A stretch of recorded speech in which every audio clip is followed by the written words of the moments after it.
Merci Monsieur le Président, Madame la Ministre, Monsieur le rapporteur. Dans son dernier rapport, le GIEC alerte sur la nécessité de réduire de moitié les émissions de gaz à effet de serre d'ici 2030 et pour cela identifie des solutions possibles dans les domaines de l'énergie, des transports, de l'industrie et de l'usage des terres. Il insiste néanmoins sur la nécessité d'une transition juste, tant les inégalités sont flagrantes au niveau mondial. Les 10% des plus riches sont à l'origine de 36 à 45% des émissions, quand les pays les plus pauvres ne sont responsables que de 3 à 5%. En matière de déploiement des ENR, nous faisons figure de mauvais élèves, puisque nous sommes le seul pays à ne pas avoir atteint notre objectif de 23% dans notre consommation finale d'énergie, lorsque l'on sait que l'objectif est de 33% à l'horizon 2033. Si le groupe communiste, républicain, citoyen et écologiste est favorable au développement des énergies renouvelables aux côtés de notre mix énergétique historique d'origine nucléaire et hydraulique, nous considérons cependant qu'elles ne doivent pas être génératrices de nouvelles dérégulations et que leur essor exige la structuration de véritables filières par la puissance publique. Nous savons que la théorie qui consiste à laisser faire le marché s'avère extrêmement coûteuse pour les usagers. Ce projet de loi, en défendant une accélération intensive des projets plutôt qu'une planification réfléchie en amont, propose la manière forte, avec le risque de s'avérer contre-productive en radicalisant les oppositions et en éloignant les citoyens des enjeux de la transition énergétique. À l'occasion de la concertation que vous n'avez pas manqué, Madame la Ministre, d'organiser autour de ce texte, nous n'avons pas manqué aussi, nous, de vous renvoyer la voix de nos territoires, élus, associations, citoyens, qui, face à des implantations quasi imposées, exigent légitimement de prendre toute leur place en amont des projets. Le rapport présenté au nom de la Commission d'aménagement du territoire et du développement durable par notre collègue rapporteur Didier Mandelli, qui remanie ce projet de loi de 129 amendements, insiste sur les avancées nécessaires en matière d'acceptabilité et de planification des projets, mais il demeure cependant dans ce texte des adaptations de procédures administratives qui constituent des reculs démocratiques, comme notamment la consultation des citoyens par la voie électronique, alors que ce sont précisément les territoires concernés par ces implantations qui sont les plus éloignés du numérique.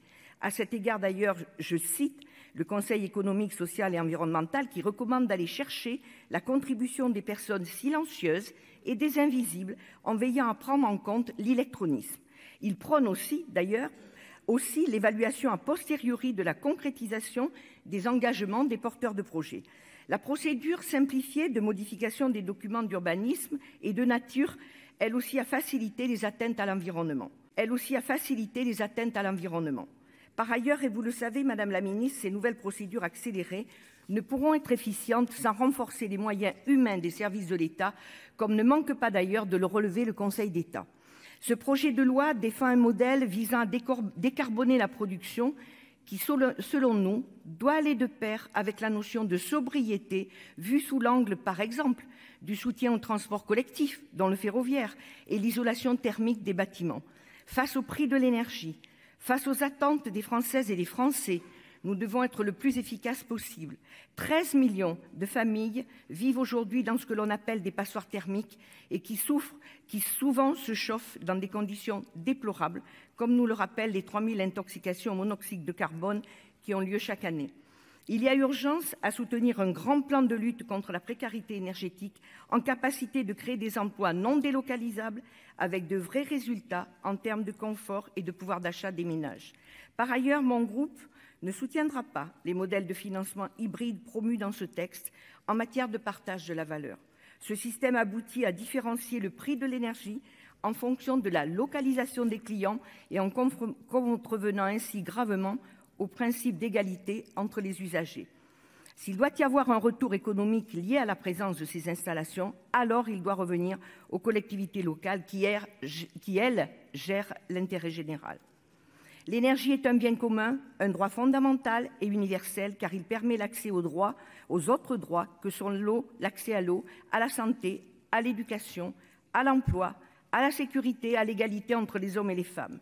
La libéralisation des marchés de l'électricité, engagée en 1996, a conduit à l'éclatement du service public de l'électricité et du gaz. Les ENR doivent être sortis des griffes du marché pour être développés là où elles sont le plus efficaces, en ayant pour critère l'intérêt collectif et celui de la protection de l'environnement. Si effectivement ce projet de loi amendé par la Commission comporte quelques avancées, notre vote dépendra des débats et des amendements qui en résulteront. Je vous remercie. Merci, cher collègue.